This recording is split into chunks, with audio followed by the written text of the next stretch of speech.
Hi, Mr. Ribble. This is Dr. Scalia calling from Texas Medical Care.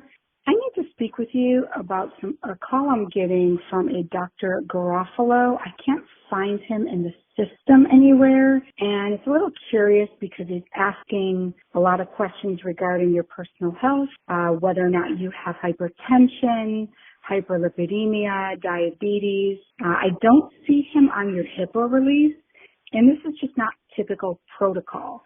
So if this is someone that you would like to have your information, I'm going to need you to come in and sign a record release to this Dr.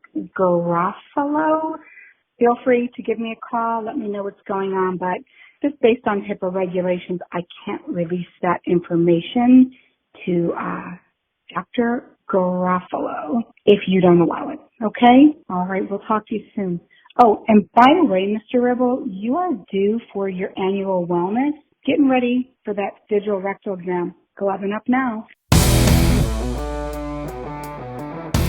All right, you degenerates, welcome back. Week 9 is here. We are over halfway, Nathan. That was for you. We are definitely over halfway. Happy Halloween. We just had Halloween. How was your Halloween, brother? Uneventful? Exciting. I played video games on the couch. Did you pass out candy? No, and I didn't pass out either. So it was a good night. Hey, double win right there. All right. Well, degenerates, thank you guys so much for your support every week on this wonderful podcast that we do. And dude, seriously, we love it. We love all the bits you guys share with us. Keep them coming because, dude, it just adds to the podcast. We're going to get right into this week's breakdown of the games from last week. So let's do that right now. We got to come up with a clever name for this. Last week's breakdown. That's what you have written down. I don't know if that doesn't sound that good. We'll think of something. First game up was Joe taking on Ryan, and Joe got the win, 168 to 156. That was big for Joe. I didn't see it coming, obviously, since I didn't pick him to win. But dude, his team went crazy this week. The one thing about Joe is I think both times he's been on for low score, he's won his next game. Oh. So maybe the podcast is giving a little juice. I don't know. There you go. Yeah, Joe. His team went crazy. 34 from Tua. McCaffrey, I mean, had a game of his career. Well, might have been the game of his career. You'd have to say. After that, Etienne, am I saying that right this time? Etienne, 24. He had numbers all over his team just do well. And on his bench, he had Cousins go for 26. Gino went for 22. I mean, Joe's team, he probably could have started pretty much anybody and pulled out that win. So good on Joe. Ryan's team, also performed where Henry got 34, Duvernay 20. But he had some guys like Carter not do so well. Henderson only put up 4 for him. Campbell, but Ryan's defense is looking really good. Gardner Johnson got him 17. Mosley got him 17. He also put a really respectable number up at 156 that would have beaten most of the league this week. So that's a tough loss for Ryan. Yeah, I actually picked Sauce Gardner as my rookie of the year in our little picks we gave for Adam. So look at you. Yeah, he's actually having a pretty good year for a rookie. So yeah, man. It's nice. Okay, so the next game up was Adam. I don't think he played even showed up this week. That was me. That was you. Yeah. Adam 150 to 84. 84, not 84. 86? 84. Is it 84? 84. Oh, damn it. That ruins our whole bit. Worse than you thought. You're the one who wrote down in the low scores 86. But in the top, I wrote 84. Hey, I'm no professional. Nobody's paying me to do this shit. I'm fucking trying my best. Yeah, brother. So basically, you got doubled up. It would have taken you 2 weeks with this team to beat Adam's team. That's not good. Yeah. That is not good. Well, we're going to cover this all in the low score interview. Yeah, I mean, it's hard when you get only 1 point from Devontae Adams. Drake London, I told you to sit, dude. That guy's no good. I mean, it's he's not good. that he's no good. That's the problem. His only good weeks were the first 2 or 3 when Kyle Pitts wasn't getting any balls thrown his way. Now that Pitts is back to being the focus, they don't throw enough to get both those guys' numbers. You're right. So, You're right. Yeah, and he's probably going to be on the block or on the waivers soon. So be ready. On the waivers. But no, I mean, dude, Adam had a killer game. Kamara 43. I mean, it's amazing. 21 from Cooper, 25 from Jackson. He didn't have a lot of other big. I mean, Jacobs only got him 7. Singletary only got him 8. I was, the whole time I was kind of like, Jackson only started with, he had barely any points the whole first half. And then all of a sudden he came up at the very end of the game and got that 25 points. So yeah, it was a tough loss. Loss. Yeah. Let's move it on to Josh, who stole the win apparently from you, brother. Yes, he did. That's a 10-point loss. I mean, I don't know if that was stole. I'll tell you what was stolen is my game in Dynasty that we'll cover later. We'll get there. Stolen. Josh, moving to 4-4. Matt, that takes you to the league worst at 2-6. That's a tough loss, man. That's a tough loss. Did you anticipate having a tough week this last week? No, I really thought I had this one in the bag. I mean, I didn't even really think it was going to be a game, but then when Gus Edwards went out hurt and then Jonathan Taylor re-injured his ankle, I mean, that Taylor trade is just fucking killing me. Yeah, dude, it was still the right trade to make. Was it? Oh yeah, 100%. I would do that any year. I would make that trade. Bad timing. He's been injured since. It's still the right trade to make. And his team isn't playing better. His team's not playing any better. You had enough confidence to start a rookie quarterback. I only started because there was 6 points. There was nobody else to start, man. I could have taken every quarterback on the waiver wire from last week scored more than him. Yeah, you're probably right. And I could have taken a trade from Nathan, which I was kicking myself all week that I didn't take it. And it wouldn't have probably helped me win at all. Actually, it wouldn't have helped me win. But I was going to get you 70 points. No. Yeah. And it would have been a Band-Aid anyways, because Herbert's coming back this week. So it's like I'm not going to continue to start Garoppolo down the road or So anyways, it was a tough one. And anyways, back to Josh versus you. You keep trying to deflect away from your loss and your bad record back to me, but we're going to clearly go back to Josh beating you 137 to 127. So tough loss, my man. Josh, hell of a game, my friend. Yeah, they're all tough losses. Yeah. Yep. Losses. All right. So next we're going to go to Sean, who took down the champ. The champ scored 187, which gets you a win 9 out of 10 times or more than that. Yeah. But even with Alex trying to jinx him early in the day and throwing out some BS comments, like I said, trying to jinx him, Sean put up 204 for the high score of the week. Dude, that's a huge number. Yeah, big number. It's hard to see how a guy can put up 204 is 3-5. If your team has that potential, it must be really inconsistent. Well, he got Prescott back first off, so 28 points. Boom, that's 28 points he wasn't getting every week for the last how many weeks that Dak's been out. So having Prescott back, Chubb put up 25. Diggs had a great game at 22.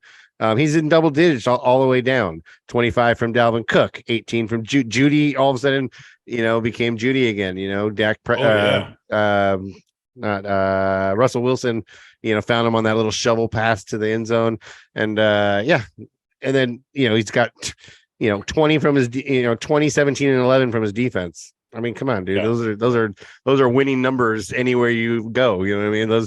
You get that kind of production from your defense and, you're bound to be the winning team that week. And so, and I've been dying. I've been scouring the freaking waiver wires to try and get that defense, man. I've been trying to switch guys out every week and I seem to just miss their hot week. You know what I mean? And I'm chasing. That's my problem. I'm chasing. I'm not making the move ahead of time. So anyways, good game. Sean, that was a tough loss. Alex, I mean, like you said, 187 should net you that win every time. All right, Bobby taking on Nate. Bobby smashed Nathan. Smashed 199 to 138, moving Bobby to 3-5 record. Nate moves to 6-2, still, one of the best records in the league this year. tied with Adam, I believe, at for the best record. Yeah, I mean, that was a big game. Bobby thought he had high score, and he was even texting Nathan, I think, or they were talking about high score, or him and Sean were talking. I don't know. Somehow it came up last night at Halloween. But yeah, Nathan, Bobby's team, Murray put up big numbers. He got 40 from Brown, which is huge. Pollard's going crazy, who's now obviously showing that he's the main weapon in Dallas as far as running the ball.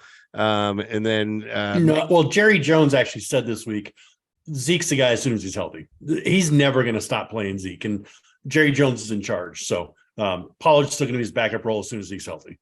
Yeah, but okay, well, let's see the right move. Let's see who produces more with the opportunities they get, because I think you're still going to see Pollard with the opportunities he gets is still going to outshine Zeke. You know what I mean? He's showing that he's made that step. You know what I mean? He's. Oh, I agree with you. I think Pollard's quicker nowadays for sure, but they paid Zeke. They're gonna keep running him out there. Yeah, until he gets hurt again, and then it'll be Pollard again. So just so you know, a little side note on Bobby in this matchup.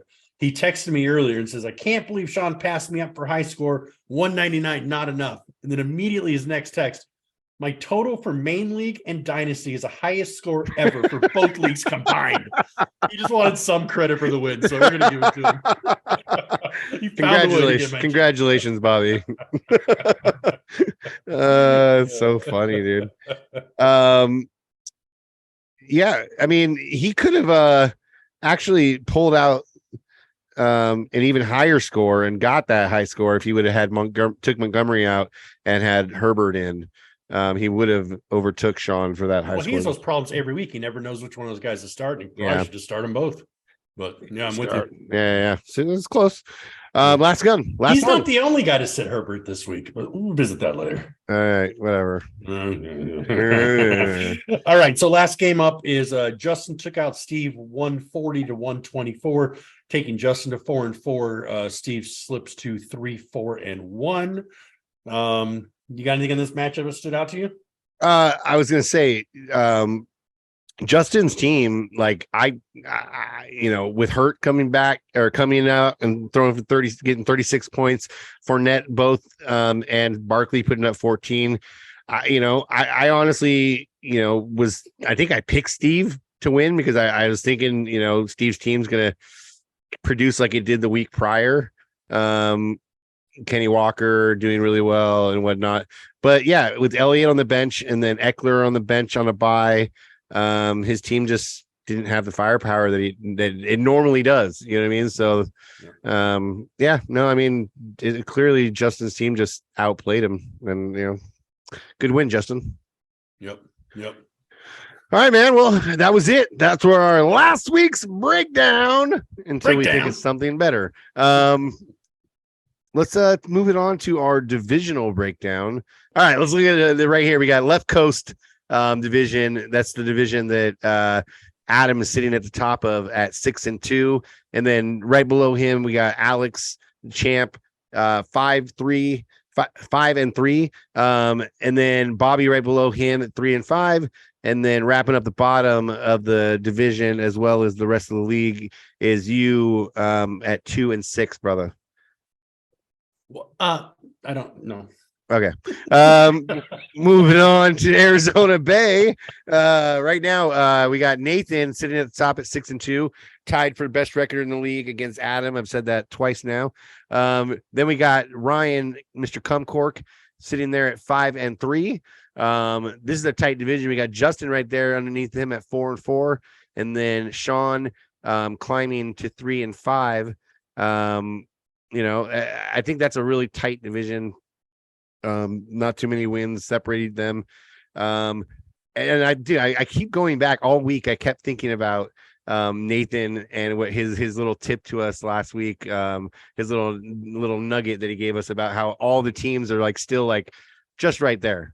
everything's still just like right within reach. You know what I mean? It's starting to get a little more separated after, a couple wins. But was that whole spiel? Was he like working? Was that a pre-trade monologue that he was giving? He was trying to tell somebody, "Hey, you're not out of it." Come on, he like subliminally. Yeah. I think he was talking to somebody. Yeah. Well, he was talking to most of us, I think. All right, moving on to Saddle Creek. We got Josh sitting up there at 4-4 at the top. This is the actual locked up division because the rest of us, you got Steve at 3-4-1, Joe at 3-4-1, and then now I'm down there right at the bottom at 3-5-0. So still nobody with a winning record. Nobody with the winning record, but we're all just locked right there, man. Like just a couple weeks either way, and one of us is going to have that division locked up. You know what I mean? It's pretty crazy. So that's how it is. That's the way I see it. So switch over to your power rankings real quick. Where are you standing in the power rankings? You got that list up in the standings? Rankings.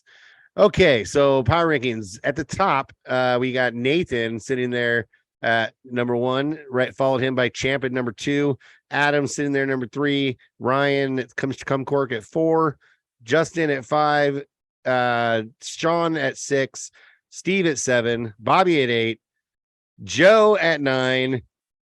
Holy shnikes. I keep looking for my name and it's not there.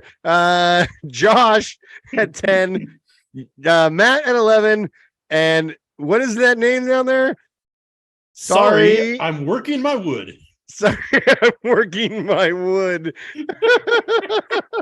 And that is your punishment for your loss last week. Sorry, I'm working my wood. Damn, I'm really last in power rankings. Holy shit. Yep. Oh, man. Guys, this is what I'm going to do. I'm going to make a commitment to the league. I'm going to do better. I promise you. It's embarrassing. The host of the podcast can't be the worst guy in the league, and that just can't happen. Who's going to listen to that podcast? So I'm going to do better. Everybody. This is one of those days where I throw down the gauntlet. Okay. Didn't you guarantee a 6-0 last week? Well, we'll get to that later. Oh, yeah, guarantee. All right, guys, here we go with this week's Shoulda, Woulda, Coulda of the week. Shoulda, woulda, coulda. Well, this week, Ben, this goes out to you. Oh, come on, you were man. 7-0 in Dynasty. You were talking about undefeated season. What if I go all the way undefeated and lose an 8? I thought I was. All you had to do is start one guy different, and you would have been there. So you shoulda, woulda, coulda goes out to you. You started Brian Robinson. You could have instead started Khalil Herbert, and you would have got the win. Same mistake Bobby made in the main league, sitting Herbert, also got him the loss. So maybe both you need to get together, realize how good Herbert is, even though he's the backup on that team, the number 2, would have got both of you guys the win. I'm just looking at the numbers real quick because Brian Robinson, he this week got only 2 points, but prior the last 2 weeks he was over 10. So and then let's look at Herbert just for fun. He was close to 20, probably. Where is he? Way down at the bottom. He's on your bench. He's on my bench. He's way down there. So the last 2 weeks for Herbert, he's clearly been better. He's at he is the last week he had 17, but prior to that he was 7, and prior to that he was 1. You know what I mean? So like he hasn't been really performing that well. He did have a good week last week. But I think I don't think it was a bad move. I think clearly, looking back at it now, Monday morning quarterback and all. I follow a Bears beat reporter guy on Twitter. He put out some pretty good numbers comparing Montgomery to Herbert over the last month. Herbert has him beat in like every category of speed, efficiency, all this kind of stuff. He's saying there's definitely a move being made there. I don't know if I believe a change is coming on the team, but I think Herbert should be played. I think this is the second Bears comment I've heard from you this week. Are you slowly going that way? What are you following Bears reporters, beat reporters? Sports talk shows out here talk about the Lions, the Bears, the Packers. I just get that shit on the radio. Yeah, this is like the second time I heard Nathan made a comment about the Bears and the trade thing, and you piped in real quickly with, "Oh, I don't know if I like that trade." for them. I'm like, does he like why is he liking Bears trades to begin with? I try and be up on everything that's going on. Okay. Just try. Well-rounded. Like, did you know that Derrick Henry has 8 games over 200 yards rushing? 5 of them against the Texans. Start him anytime on the Texans, twice if you can. There you go, Ryan, because you'll be the only one who ever has Derrick Henry on your team. Not that you'd ever sit him anyways. I'm just saying. That's just funny. In DFS, that's where you want to go. There you go. And that was our shoulda, woulda, coulda of the week. I was upgrading from my last. I don't want Risha, Keisha, and Joy. All right, guys, here we go. This time is one of our favorite times because we get to come out and talk to you, the team members out there in the league, and we get to find out who had the high score and the low score of the week. So this week we're going to go right out to Sean for the high score of the week of 204. All right, guys, here we go with our high and low. This is our high score of the week with my man Sean. How are you doing, man? 204. That was a huge number, my man. I'm good, man. I had to sweat it out with all of Alex's weenie jinxes starting like right after the morning games because he put up a pretty crazy score at the beginning. But I was with Nate all day. We were at the game, and I was just like, Then I was like, this is a weenie jinx, right? He's definitely a weenie jinx in me right now. So it feels really good to beat Alex, obviously. It feels good to, come off my 2-game losing streak of, not paying all that much attention. And I know that this is strictly really focused on the main league, but what feels best of all, you son of a bitch, beating the guy who thought he was going to go undefeated for the whole season. He thought he was never going to lose again. It wasn't going to be this week he was going to lose. And, beating Ben, in Dynasty was definitely a highlight of the evening. Because I thought for sure last night, right? I'm like, I need these too many things to happen to both sides. And nothing was coming to my offensive guys in the main league. So I'm like, oh, well, it's for sure going to go to Boyd. Ben's going to pull this off. And came up 1 point short. So obviously happy about that. 1 point, Sean. 1 point. You couldn't have been feeling confident. I told Nathan last night, I was like, there's no way Sean's sitting there going, I'm confident. And you sent us a text even. You sent Nathan a text, or you sent the league or somebody a text saying that you were going to be. I'm like, how is he so confident? He's only 5 points. He's I wasn't confident against you last night at all. I felt fairly confident against Alex, but I wasn't very confident against you. But it was just, then you realize you're like letting all of your confidence ride on the Bengals and the Browns, and you're like, oh, shit, that's a tough feeling. No. So, but yeah, good to be back. I'm glad to be on here finally, and I'm glad to be on here not as the low score and as the high score. That feels good. Heard that you guys put up some pretty good scores last week, though, too, right? Hey, I got into the 120s, almost 130s. No, I know Bobby dude. tried to claim I was the second lowest score, but that ain't. Oh, okay. I was just going on based off Bobby. I guess that shouldn't be my news outlet. You should never do that. Although now that I'm looking at it, I was second lowest score. Fuck off, Bobby. Oh no, Steve, 124. I'm third lowest. Yeah. Yeah, if you're not lowest, it doesn't matter. And it doesn't matter. I've now accomplished that twice this season. I officially have earned a hoobastank, and yeah, man, it's rough, dude. 86 points, Sean. 84 points. 84 points. That's right. Why don't you explain the jersey though, Ben, that you got on? Well, I thought I was looking at. I originally came on. I was like, oh, I scored 84. I said to Matt, oh, I scored 84. I don't have an 84 jersey. I have an 85 jersey. It's close enough. And then I'm sitting here 10 minutes into talking about our thing, and I look at his notes, and his notes in the high and low section, Ben is low for the second time with 86. And so I was like, oh, Matt must know. He did the research. So I was like, 86. I'm wearing an 85. I can turn a 6 and a 5 into a 6. There you go. I see that. Yes. But I was wrong. You scored 84. Yeah, my bad. I need an assistant on these show notes. I'm just not very good at Matt's notes. No. Not gonna get you very far. So I didn't get to listen too much last week. I tried to run through it this week, this morning as quickly as possible. But I did miss the picks last week. But you guys did both pick against me, right? This week? Last week, not this week. No, last week. Yeah, last week we both picked okay. Alex. All right. Yeah. Just want to make sure. I just want to, make sure that that was. But I have picked you in the past. Yeah. And then you beat me in that one. You know where you picked Joe that week. That was like the most upsetting thing. Yeah. I hadn't won a game since then. I don't think. Well, hey man, we really appreciated you sending us stuff while you were overseas. That was really classed up the pod a little bit. International podcast going.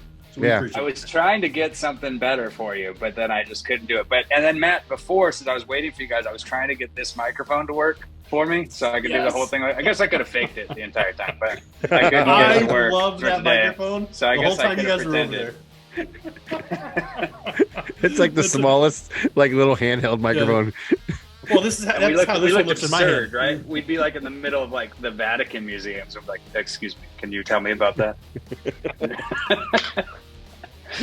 That's good stuff. Oh man! Well, hey, how was the game this weekend? I mean, I know I watched it here, but being there for McCaffrey's feat, the beatdown, Robbie Gould talking shit to fucking Ramsey, the whole thing was amazing on TV. How was it live? It was great. We had really great seats. As Ben saw the back of our heads, took a picture of it. We had really great seats, like no one in our way. We were surrounded by Rams fans, but not like bad Rams fans, right? So it was very, they got angrier as the game went on, obviously. But yeah, seeing CMC do what he does live is pretty insane, right? And when his receiving touchdown was on that end zone that we were on, right? Yeah. So it wasn't on our side of the field, but it was down on that end zone, right? And just to kind of see him go up and grab that was pretty insane, pretty fun to see there live. And then we just kind of lucked out. We got like in and out of there really easily, and it was it was a good game. I like that stadium a lot, although it was a little hot that day, but fun to be there. Fun to see them play. Fun to see them win. Obviously. Yeah. Especially against the Rams, because fuck the Rams. I heard a great stat this morning that said it took Garoppolo 82 games with the Niners before he threw his first touchdown 30 yards in the air. McCaffrey did it in his second game. Wow, that's crazy. Are you trying to keep up with the commission's fun facts, like his Tom Brady fact or whatever from last week? I just heard that, right? Yes, that was a good one. It's so crazy. He just like silently creeps here on us the entire time. Like you just see his name over there in the corner. Like he's just kind of a creeper listening to everything. Yeah. Hi, Sean. He's the voice of God.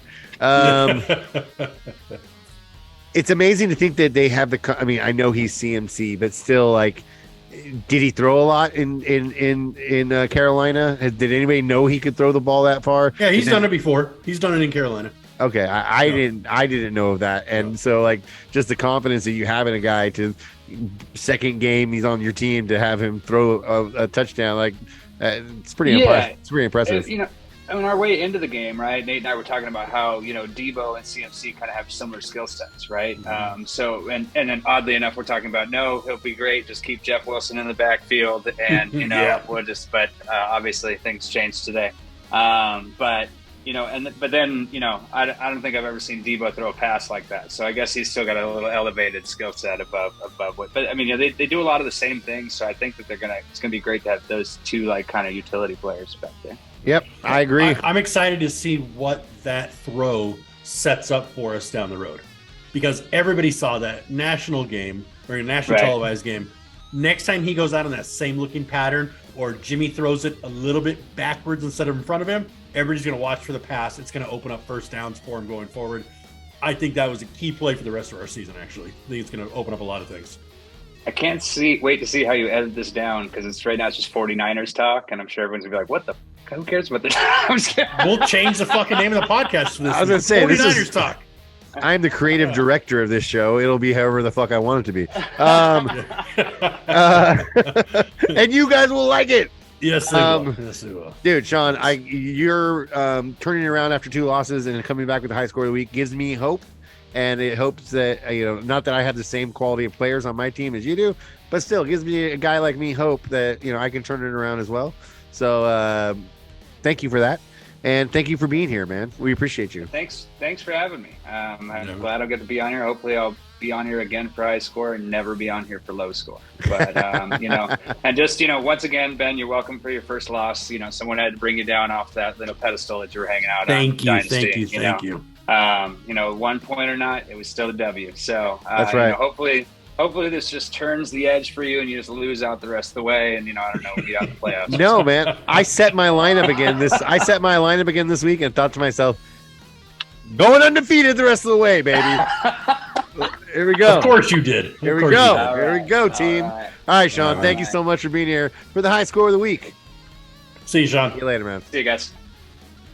All right, guys. Welcome to the low score segment for week 8.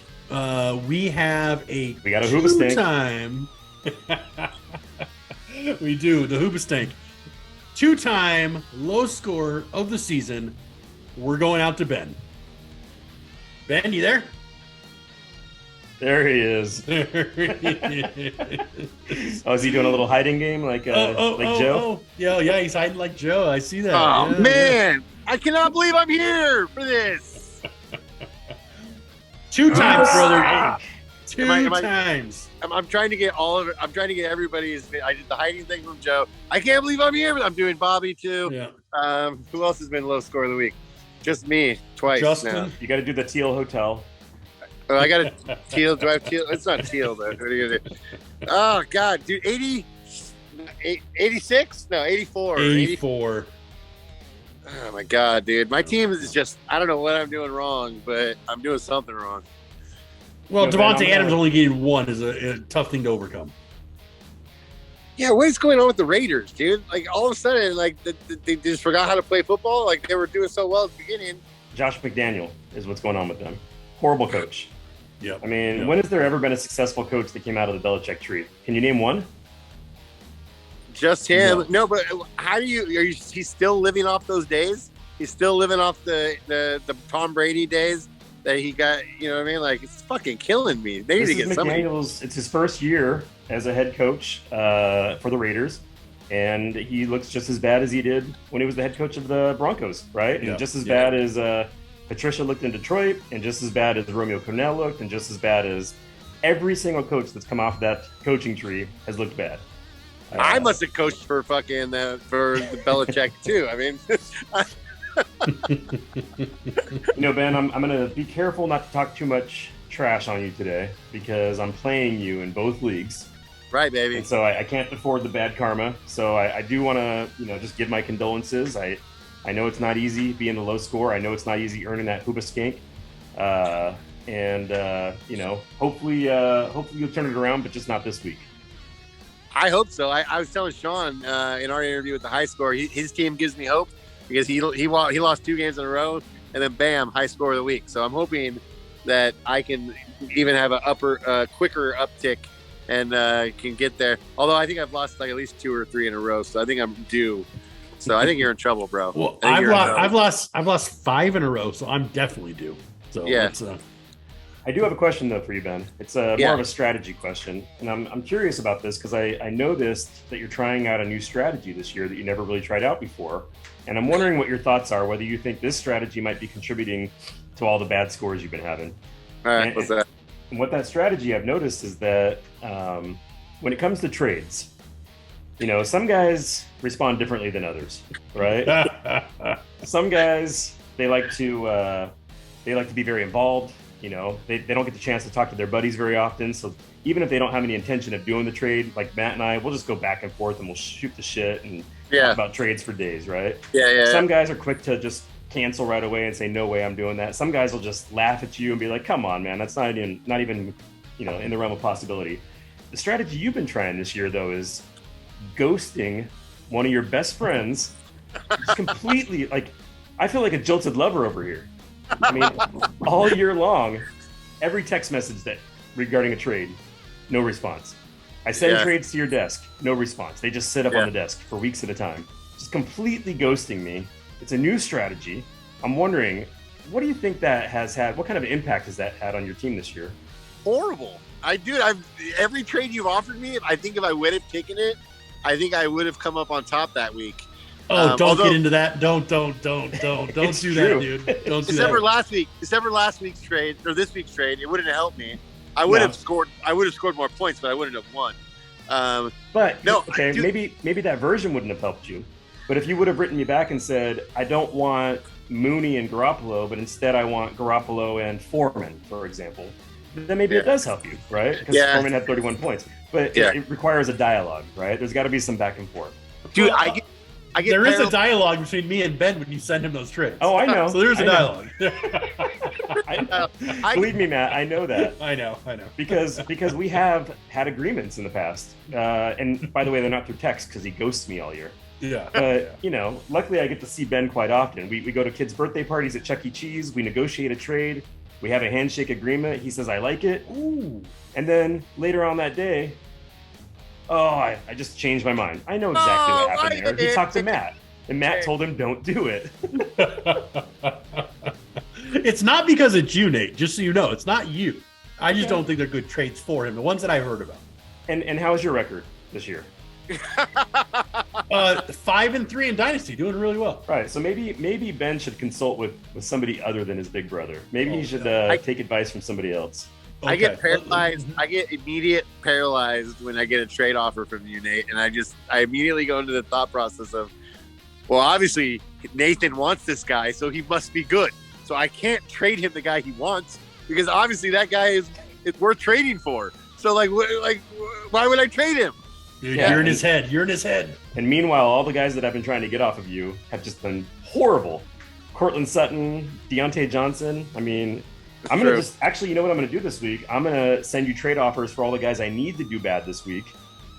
Because if you reject the trade, those guys won't score any points, and then I win. Yeah, do that. Send me those trades. I'm just gonna accept anything you send this week, just to fuck with you. You know what? Hey, it might be time to think about a different strategy. I don't know. I mean, I think it is. Anybody on my team is available, guys. Anybody out there, my team is available. Send me an offer, and I guarantee you'll get a response. So, Ben, how do you feel about being the third double loser of the season? I think it's interesting. I think it's interesting that there's not more parity in that spot. You know what I mean? Like it's showing. It really shows that the cream doesn't settle at the bottom. No, that's like the burnt crispy shit you don't want. Yeah, I'm not sure that's an actual saying. The cream never settles at the bottom. I just coined it, baby. I just coined it. Maybe fantasy football is not my thing. Maybe it's coined phrases. Yeah. Yeah, there you go. No, yeah, we've had 8 weeks, and we've had 3 repeats as the lowest score. And then interesting, the other 2 that have not repeated are both hammers. So very interesting. Very interesting. What I also find interesting is that both teams that were in the low score have gotten to the high score within weeks of being at the low score. And I'm the only one who hasn't. So what does that say about my team? Well, is there anybody out and about in the neighborhood we can go to live to see how they feel about your horrible team? There isn't, unfortunately. I wish there was. There's nothing going on here in Riverside, California. No, nobody behind my truck. Well, I'm glad you could come and check in with us. I know it's it's hard to get the time set aside to come on to a podcast, but thanks for making the time, brother. Hey, real quick before you leave, can we get a scoring prediction? For this week's score, I think I'm going to go Nate 137, Ben 125. That's what I'm going. Okay, a little bit of a low score for me, but as long as I get the win, I'll take it. Well, I'm just trying to keep you honest. Yeah. All right, guys, this was fun. Thanks for coming on. See you. Thanks for coming on. Yeah, later. Well, that was it for our high and low, and that was fun. What's up, Degenerates? It's StevBot2000 with an early daily fantasy sports look for Week 9 on November 1st, 2022. Now, typically, as I said on the podcast last week, I usually do most of my lineups starting on Sunday morning around 6, 7 a.m. because that's when all the news of the week has come out, most of the inactives are released, and injuries and so on and so forth. but we were asked to do an early look this week, so let's get after it. All right, fellas, so here's one of the first lineups that I built over here on DraftKings with a cash game thought process. For cash games, I'm looking for a high floor. I don't really care about ceiling at all. I want floor. You're competing against 50% of the field for the most part, and I want guys that are going to get me between 15 to 20 points a game at the very minimum. All right, starting at the top, we got Josh Allen. I had to use him. He's scoring 30 points a game. He could make up for some of the other punt positions that you guys can see down here at the bottom. So that's why I wanted to use him. Same thing with Austin Eckler. He's very expensive, but he's scoring 25 points a game, well over that threshold that I mentioned, and I like him to maybe pick up the slack on some of the other positions that I might be worried about. Joe Mixon, coming off a really, really bad game against another team in Ohio, and I expect a bounce back game from him and the Bengals as a whole. So I really, really like him at my second running back. Later that same evening. Okay, then this is a gut play. I gotta say I love this kid, Van Jefferson. He's back. He played last week. He played on 33 offensive snaps, and he wasn't targeted at all.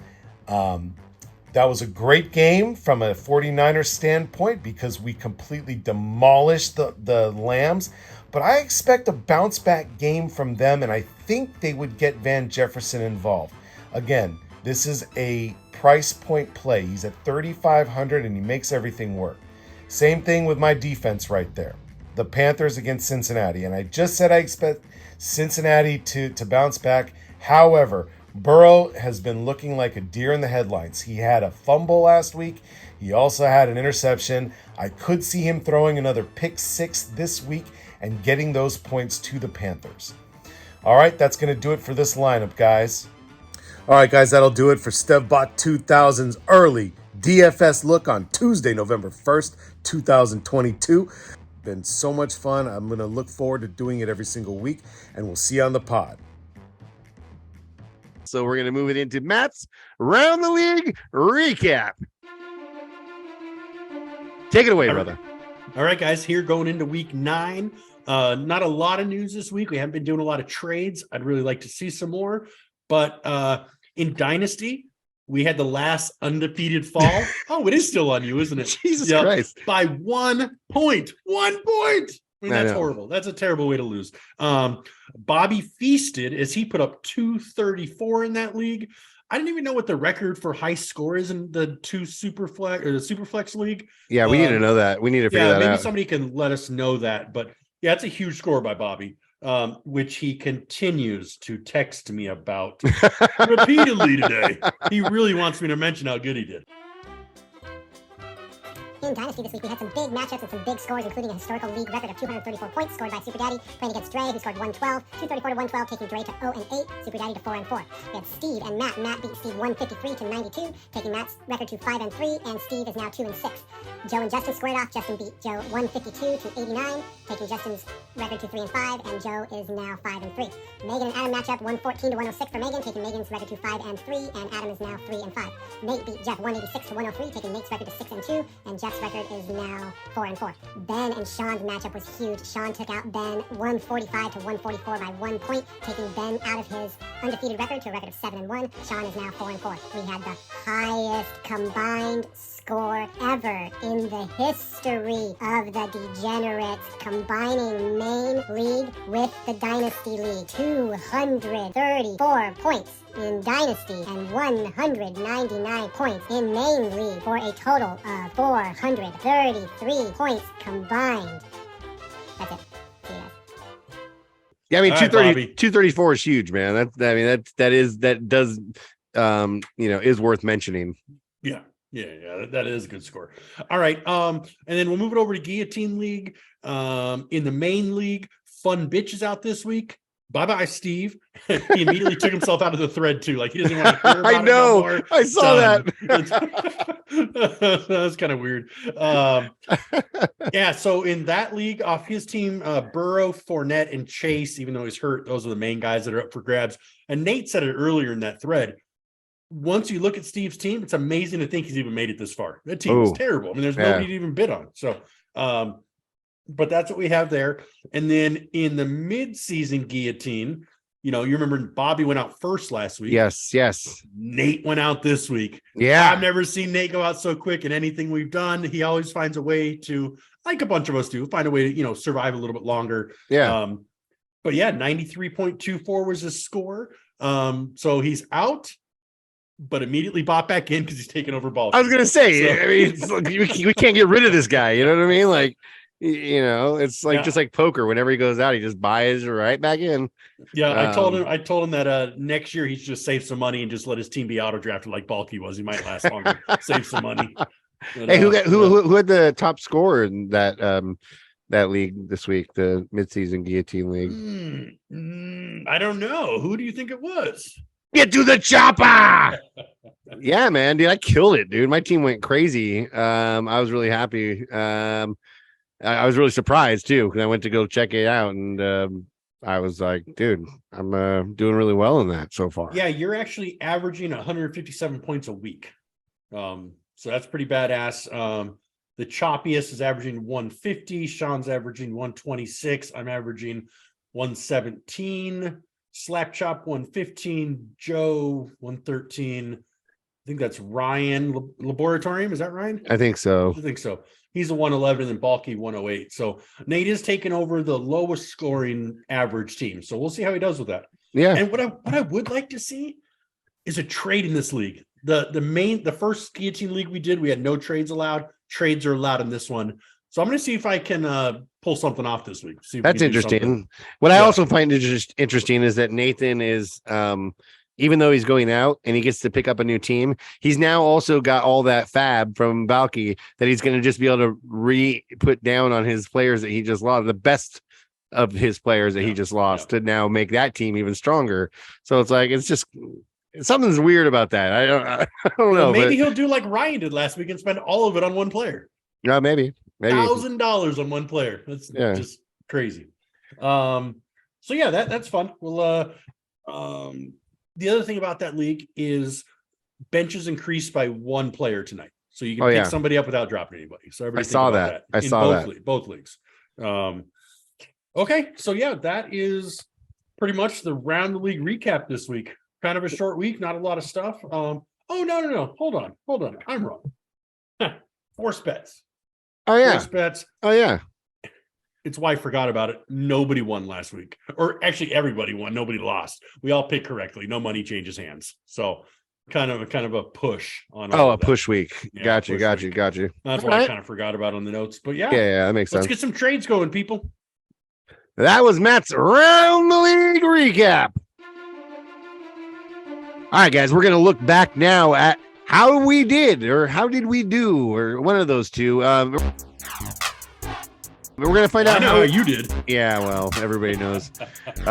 Is there something to be said of like just automatically pick the opposite of this guy? Has there ever been a guy that was like so bad at picking games that he was known as like the oppositer? Or something where like you just the oppositer. I like that. The oppositer. You obviously just whatever Ben picks, just pick the fucking opposite because you know what I mean. But I might be going full Costanza this week, so I might be tricking you guys all. And for anybody who's not a Seinfeld fan, won't get that reference. But if you are, there you go. All right. Well, let me break it down. Break it down. So last week, I went 500. I thought I was going to do a little better, but I went 500. 3-3. You, brother, 1-5. After guaranteeing going to go 6-0, I go 1-5. Jesus Christ. Yeah.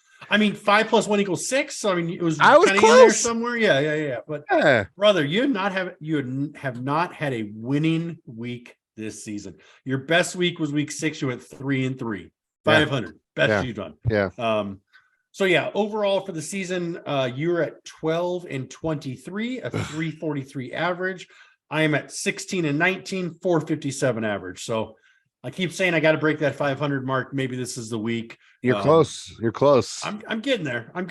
So last week we'll break down the picks. It was Alex versus Sean. You and I both picked Alex. Sean won. And then Nate versus Bobby. Bobby won. I picked him. You picked Nate, like you always do. Yeah. Yep. Then the next game was Josh against me. We both Homer picked me. Josh won handily. Then we had Adam versus Ben. We both picked Adam. That was your only correct pick of the week, picking against yourself. I nailed it. How does that feel? Yeah, well, I know myself. Well, at least I did last week. I was true. I was true to myself, and I picked against myself, and that was the only reason. That was the only reason I got it right. It was because I finally was like, okay. Yep. Then we had Ryan and Joe. Joe took the win. I had picked him. You had picked Ryan. And the last game was Steve versus Justin. We both picked Steve, and Justin won. So it's getting so bad that I'm actually getting texts from people in the league to tell me, don't pick me this week, or you know what I mean? Because don't, or you know what I mean? So I don't know. It's getting pretty bad. I'm gonna do better. I'm gonna do better. I'm not gonna guarantee 6-0 this week, but I will go 500 at least. I'm gonna bring it back a little bit. I will go 500 in my picks. Okay. So, all right. 3-3. Let's see you do that. There was some sort of bet that we have going on for this. There was a bet. Yeah. Break that down. You already kind of leaked it during the divisional breakdown. What the name is. I can't remember it off the top of my head. You're gonna have to tell people what it was. Something about like, I'm working my wood. I'm working my wood. Working my wood. Yeah. Seems kind of fitting for you. It is. I love it. I don't love it because it's a shitty name, but it's very accurate. I was going to throw a little jinx out since you're playing Nate in both leagues this week, even though I don't believe in jinxes. But I was going to go, since his name is Prepare to Die, I was going to name you Prepared to Die. But, I love that. That's hilarious. Prepared to die. Yeah, man. I mean, dude, I shit the bed big time this week. So yeah, I'll do best. I'll do better. Well, maybe I probably won't, but I'm going to try and do better this week. And let's do that by looking ahead.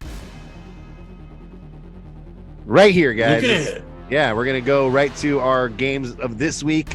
This week, we're going to start out with Adam taking on Ryan. Adam right now is favored 99-0 because obviously Ryan did not set his lineup.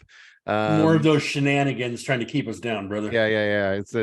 It's not fun when we have to go actually do our own homework and look at your teams and try and decipher. But right now we can't even look at Ryan's team because it's an illegal lineup or not set or something. So we're really. He just said it. Oh, he did. He just said it. All right. So Adam is now favored. Oh no, Adam is not favored. Ryan's favored 110-108. 110-108. Okay. All right. Well, let me pull that up right quick. Yep. So Adam is 6-2 on the season, and Ryan is 5-3.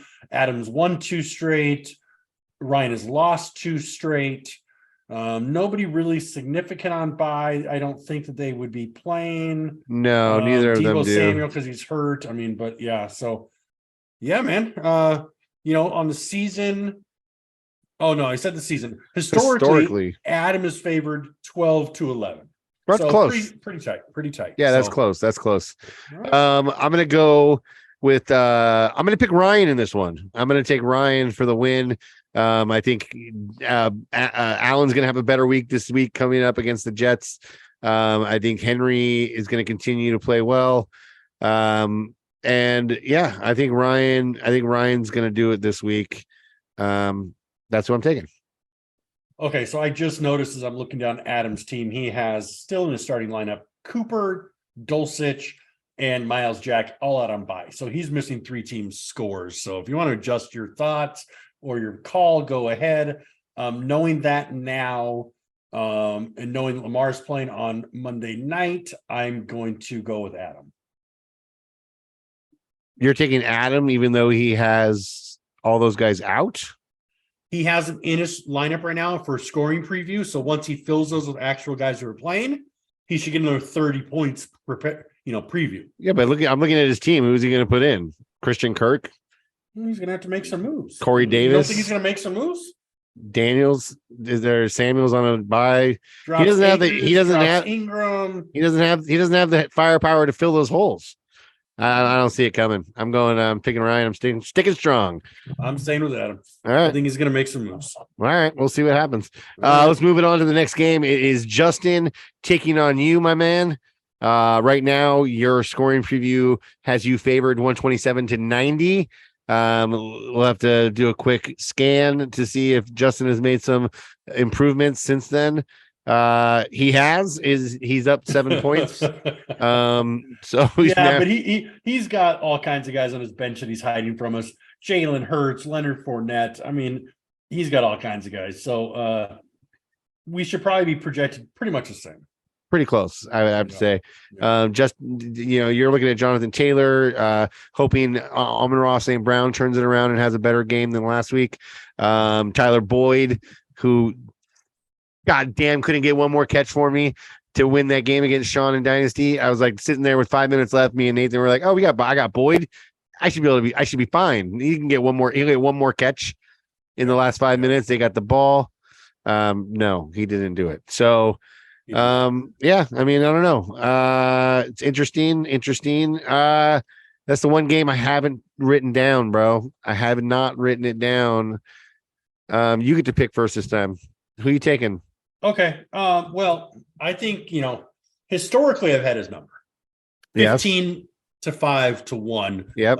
So I've had him smoked, and he's been texting me a little bit today saying that I have won the last 5 matchups straight over the last. So he hasn't beat me in 4 years. Yeah.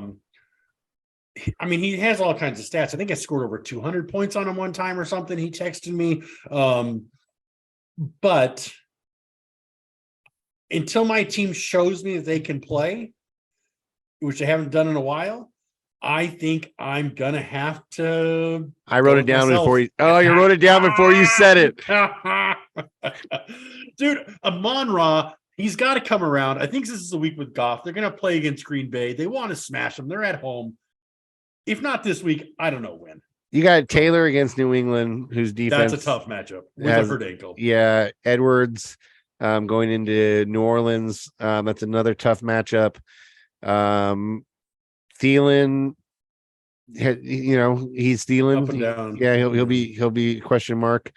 I think Justin's gamemanship is on point right now. He's got Fields, and there's no way he's starting Fields over Hurts.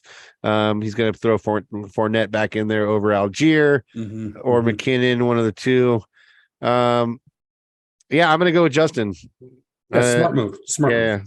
I know. He's going to love that. I love it.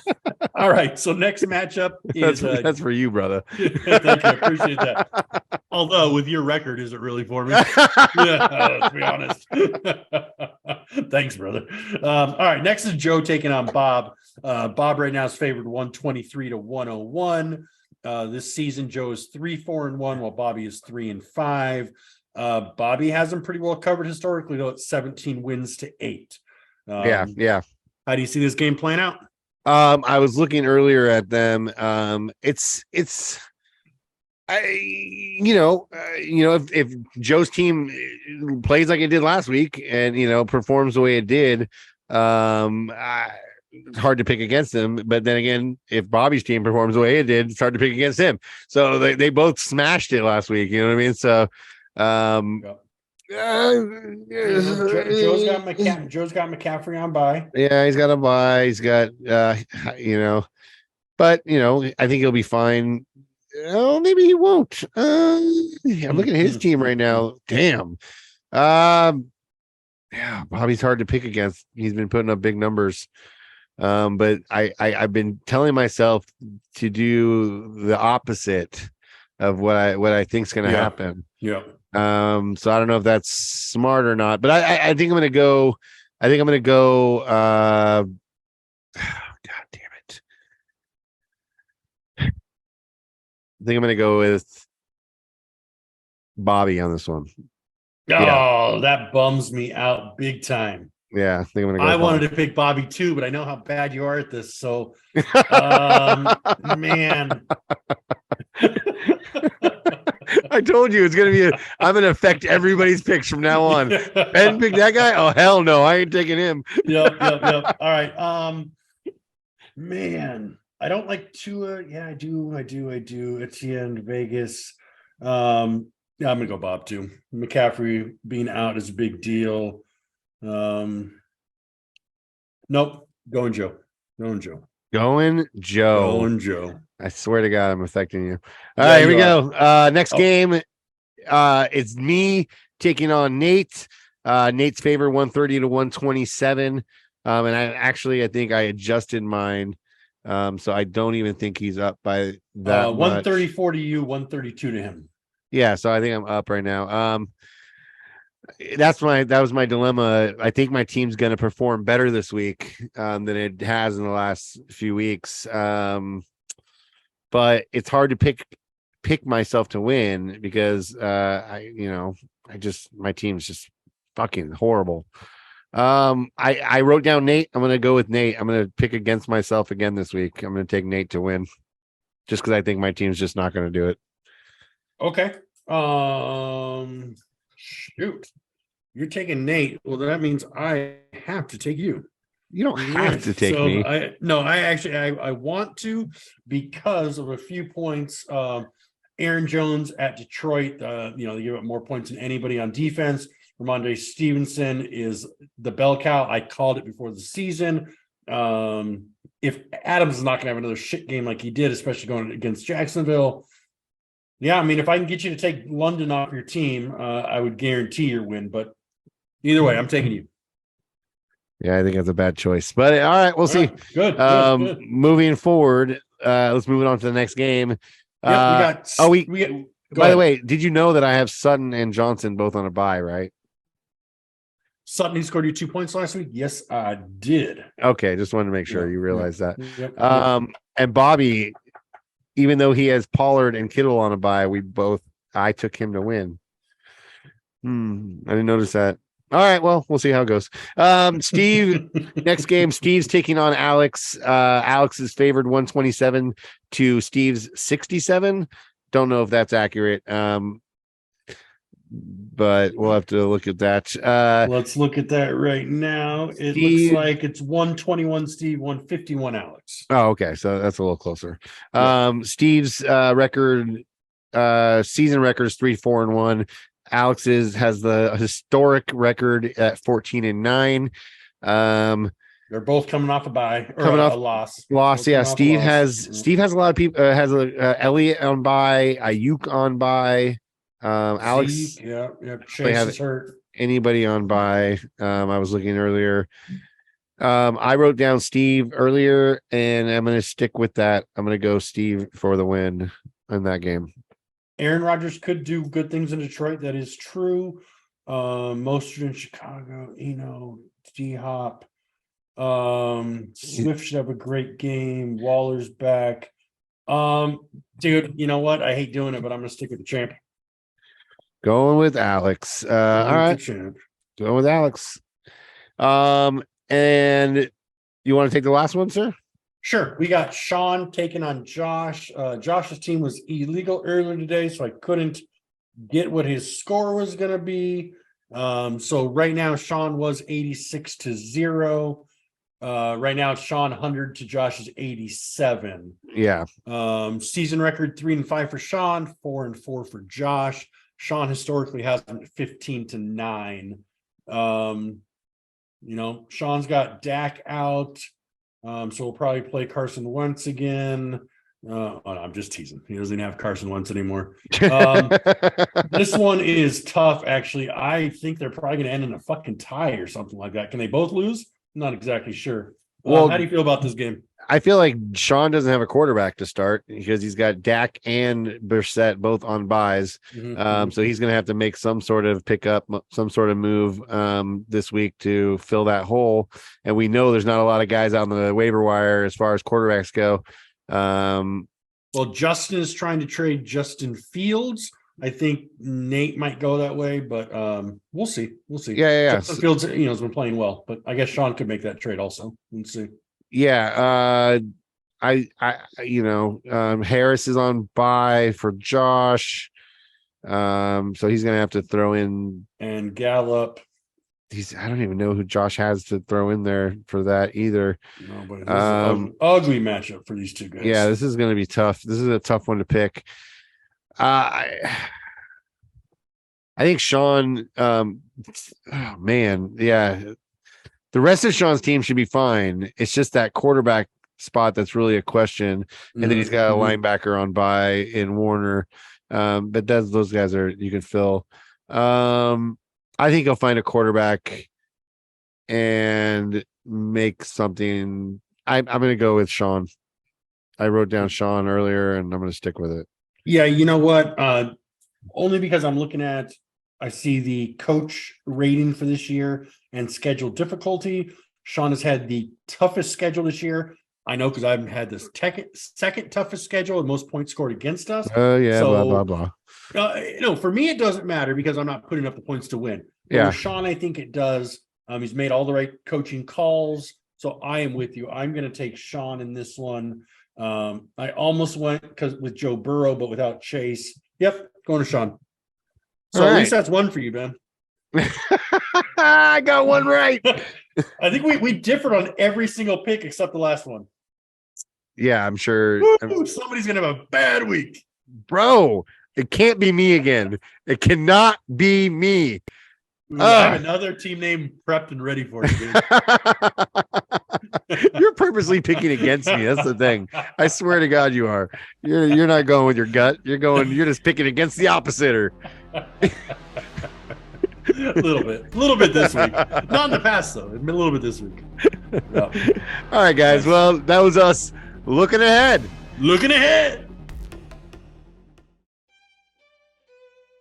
What's up, Degenerates? It's your reigning Dress Bowl champion. Surprisingly, I'm not making my first appearance on the pod as the lowest scorer of the week. But I figured I would come on because we spend a lot of time in this league focusing on winning. And it's time to show the losers some love. So I'm here with my mid-season loser bowl, and mid-season loser bowl breakdown. But actually, before we get started, I think I want to slip into something a bit more comfortable. So be right back. Okay, it's a little more comfortable. So guys, right now we have 8 teams at a 500 winning percentage or lower, which means we'd have some pretty bad teams in the playoffs if we did start today. And I'm including myself in that, with Saddle Creek's own division leader at a 4-4 record.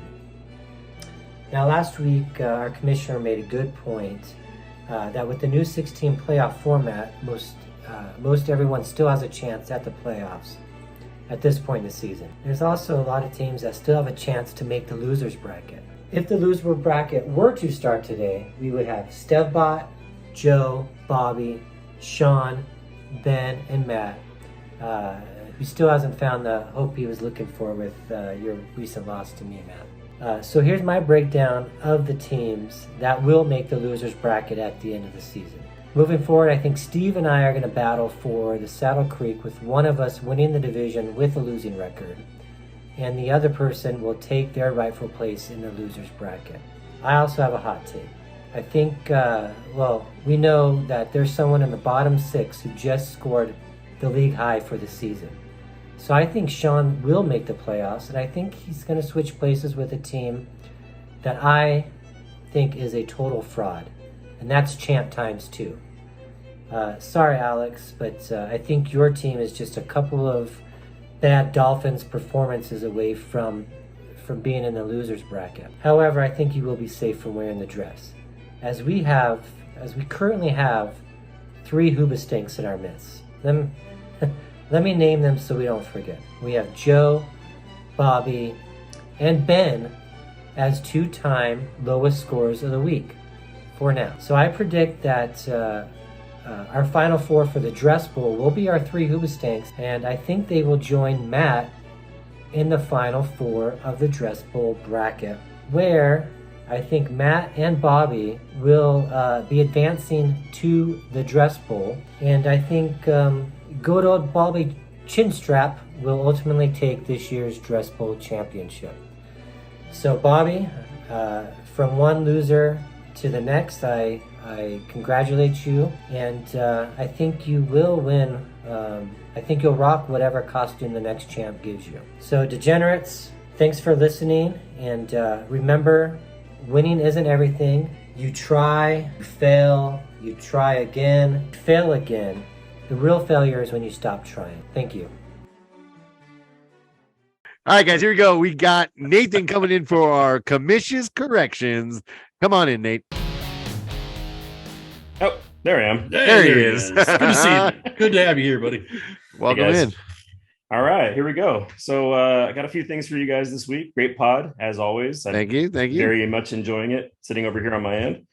But I do want to start with a hearty congratulations to Bobby for a huge win. He called his shot. He told me he was going to beat me this week. He beat me.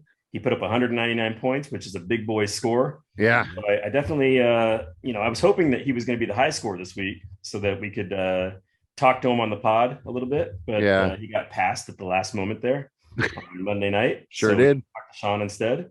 But man, what a score. AJ Brown, 3 touchdowns. Tony Pollard, 3 touchdowns. Kyler Murray, believe it or not, first time all year that he threw 3 touchdowns. Wow. Right? So I was a little bit curious. I wanted to go back and look to see how often does that happen where a player has 3 separate players on their team, all with 3 touchdowns or more. I went back and looked. Do you guys think that's happened this year so far? No, I don't think it has. And I would actually go out on a limb and say it probably only happens every couple of years. That's a lot of points, man. That's a lot of points. Yeah. You know what? I didn't go back to look at previous seasons, but this year it was the first time that's happened where players had, 3 different players in their team score 3 touchdowns. Wow. I wanted to expand it more though and look to see how often does it even happen with 2 touchdowns, right? Because even that is pretty huge. So I went back and did a little research. A couple of these won't surprise you. Like week 2, Sean had Wentz, Chubb, and Diggs. They all had more than 2 touchdowns, or they all had 2 touchdowns or more. Okay. He would have been the high scorer that week if it wasn't for Alex, who had Mahomes, Hill, and Waddle in the same week, scoring multiple touchdowns. Yeah. He was on the pod as the high scorer that week. A couple weeks later, week 5, we had Justin, Hurts, Fournette, Davis with multiple touchdowns. He was the high scorer that week. 2 weeks later, week 7, we had Steve, 5 players. He had Rodgers, Eckler, Walker, Chase, and Elliott, all with multiple touchdowns. He was the high score that week. You'll never guess who the last one was, though. Was it Sean? No, this one was surprising to me. The last one was Bobby. In week 4, Bobby had Murray, Sanders, and Evans with multiple touchdowns. So it's only happened 6 times all year, and 2 of the times it was Bobby. Wow. That was surprising to me, especially with the rough season. What was Bobby's score that weekend for? He wasn't the high score, but I mean, clearly you have, it sounds like one of his low score weeks, 4 or 5 in there somewhere. But I was actually surprised by that. You got to give Bobby his kudos here. He's had 2 of those, kind of weeks. I do have to issue him a commish correction though right now. Okay. He did make the prediction that he was going to beat me this week. And then early in the morning, it looked pretty apparent. I mean, those touchdowns by Pollard and AJ Brown happened pretty early. It was pretty apparent that I was going to lose. So of course I threw out my weenie jinx and I said, "Hey, good game, Bobby." Right. But his response was, "I told you I had a better team than you." Oh, now that's a little bit different than a prediction that you're going to win. I told you I had a better team than you. That might be half true. In the weeks where Bobby has 3 players scoring multiple touchdowns, he's had a better team than me. Yeah. In the weeks where he doesn't have that rare occurrence happen, he's 0-6 against me this year. Woo. So I don't know if Bobby can claim to have a better team than me when 6 times he's lost to me.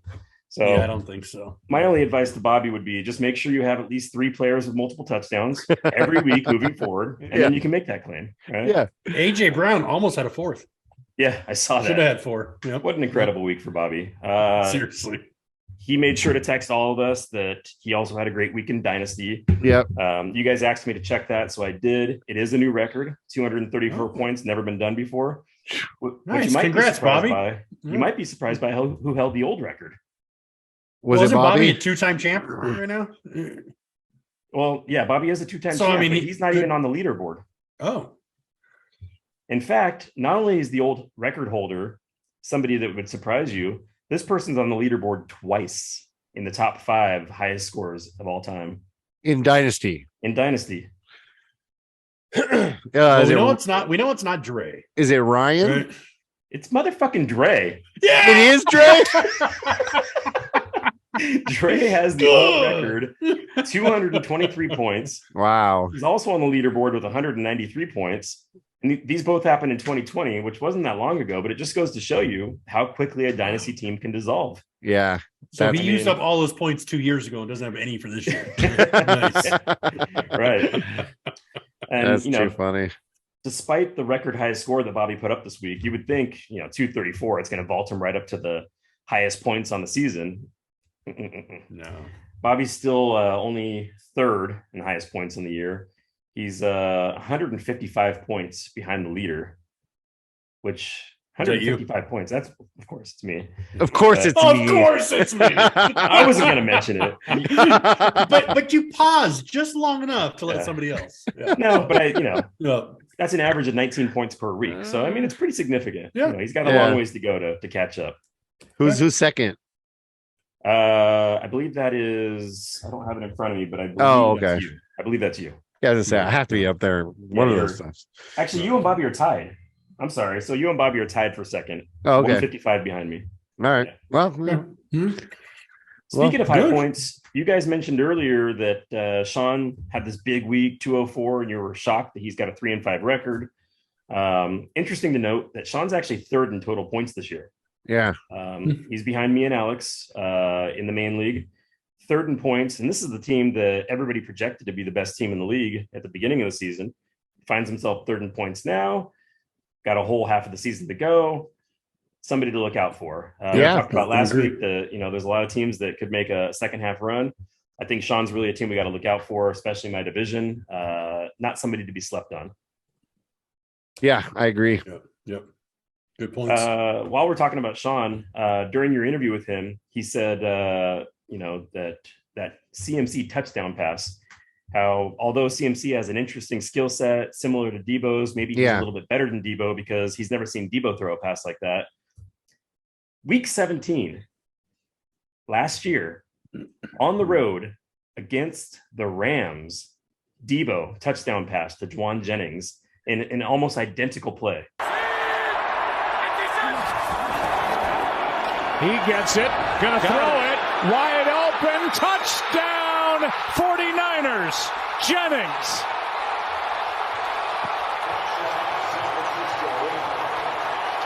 And the first throw on that possession isn't by Garoppolo, it's by Deebo Samuel for the touchdown. In fact, I was surprised to hear Sean say that because I actually reminded him of that fact during the game. Sean said, wow, I've never seen anything like that. And I said, Deebo did that last year. The last person to do it was LT. I think we all remember that. Touchdowns, throw one, catch one, receive one. You know who that game was against? Who? The Rams. The Rams. Yeah. Fuck the Rams. Well, it's funny because I remembered that Debo had thrown a touchdown pass to Juwan Jennings last year. I did not remember that it was against the Rams until I looked it up. And now that kind of tells me that Shanahan did that on purpose. Like he's just needling his buddy McVay. I did it last year against you with Debo. I'm doing it this year with CMC. Yeah. It almost seems intentional. Like, for sure. I'm going to tell you what's coming and you still can't stop it. Yep. I mean, he owns them. He owns them, dude. He owns them in the regular season. Obviously, I really would have liked to get that playoff win last year.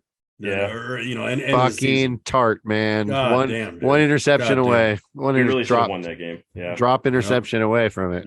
Yep. I really don't want to continue to make this a 49ers podcast, but I'd be remiss if I didn't mention RIP to John McVay, who died today. Oh, wow. John McVay was the GM of the 49ers. He constructed those 5 Super Bowl teams, 4 in the 80s, 1 in the 90s. Really the mastermind behind building all of those teams. He drafted Joe Montana and the grandfather of Sean McVay. So a lot of connections between the Rams and 49ers, but he passed away today, so RIP. Yeah. I've got a couple more points for you guys. I know you guys like to focus the coulda, woulda, shouldas on players that could have helped you win that week. Yeah. But I want to put my nomination in the hat for being a coulda, woulda, shoulda this week. I mean, it's really been painful. It's been bothering me all week ever since it happened. As you guys know, I have a bet with Justin. We bet $50 every single week. Yeah. Whoever has the higher score. We give each other an opportunity for a 3-time hammer. So he could say at any point, it's now a $150 bet, which he did this week. He made it a $150 bet. As soon as he made that 3-time hammer, I was out there scrambling. I was trying to make trades. I really tried to get Tua off of Joe because I thought that would be hilarious to beat Justin with Tua. Joe would not let Tua go. Yeah. But I tried. But Joe's a little scorned by all the QBs he's had to give away lately. You're not going to get a QB off him anywhere. What's really disappointing though is that if I had just played Terry McLaurin, if I would have started Terry McLaurin instead of playing Wan'Dale Robinson, I would have had enough points to beat Justin. That's my coulda, woulda, shoulda. Yeah, and it's probably going to eat me up until I have an opportunity to beat Justin. And in fact, it's not just Terry McLaurin. If I would have played Jimmy instead of Carr, I would have beat Justin. Yeah. Why are you playing Carr? What the hell? You know what? And I was going to the game. I should have played Jimmy. Yeah. Right? Yeah. But the Carr is and then my DB, I switched out my DBs at the last minute because my DB was questionable. If I would have played my old DB instead of a new DB, I would have beat Justin. So just coulda, woulda, shouldas all over the place. Oh. It's heartbreaking. Yeah. So, but speaking of Justin, last week I tried to mess with you guys a little bit and I manipulated my lineup to make it look like I had a lower projection. Thanks for setting that trend in motion. Yeah. Listen, Fuck. I honestly believe these guys. I don't think anybody else did that to you this week except for one person. I think these guys just have bye weeks. I think Justin is the one person that did that to you guys this week. Oh, yeah. If you look at his roster, he clearly manipulated it to make it Oh, look yeah. like He's been texting me since this morning, all kinds of fucking bulletin board material. I mean, he's been throwing out jinxes all fucking day. Yeah, and here's the thing. I did that last week. The fantasy gods clearly didn't like it. They smited me. Yeah. Right? I had a horrible week. Yeah. And so I think that they're going to repay Justin similarly this week. And so with that being said, I'm going to go ahead and throw down the gauntlet. 3-time hammer. Yeah. Justin is going down. $150 this week. Oh, thank you, sir. you heard it here first, baby. No, You heard it right. You know here. he's playing me though, right? Oh, I don't know. Whatever. It doesn't matter if Justin wins or loses. I just have to outscore him. Yeah. Right? Last thing before I wrap things up, guys. Last week I gave a little bit of an update about everybody was bunched together. Now's the time to take a big swing. Now's the time to make a big move. This week's no different. There's only one team now out of 12 that's not within a game of the playoffs, and that's unfortunately you, Matt. 2 games out now. Yeah. I'm sorry, bad connection. I couldn't hear you. Go on. Everybody else is still 1 game within a playoff spot. I was a little disappointed last week to see that there wasn't any big trades. Steve had a couple of guys on a bye. He had some injuries. If he would have taken a big swing, in fact, I offered Steve a trade. If he would have accepted my trade, he would have won last week. I added up the points. I was offering him Foreman, who got 31. I offered him Moore, who got 31. If he would have taken that trade, he would have won. I guess he was waiting for Eckler to come back, but he lost the game. Ben, you didn't make any big moves and you lost. Matt, you didn't make any big moves and you lost. This is the week, guys. Okay? This is the week. Still in contention. Jonathan Now's Taylor time on to the make block. a big move. And yes, this is meant to be a message to all of you to trade Yeah, with it me. is. Yes. This is the week. There's no time to pussyfoot around. You got to get out there. You got to make the big move. If you want to make the playoffs, it starts now. Scared money don't make money. That's what I keep saying, and that's what you keep ignoring, Ben. I know. I think we need to divide this into 2 sections. First is commission corrections. Second is Nate's soapbox. Here you go. I should do a little commentary like Andy Rooney on 2020. I find that it's interesting. Have you ever noticed? That's all I got for you guys. Great pod as always, and I can't wait to be back next week. Awesome, man. Awesome. Thank you so much, Nate. Really appreciate it. Appreciate it. All right, guys. And those were your commissions corrections. All right, guys. Dude, So much fun. This week it blew by. The podcast went by so fast. Guys, thank you so much again for all the support. And brother, until next week. Yes, sir. See you guys. This has been the Degenerate Breakdown. Later. See you later.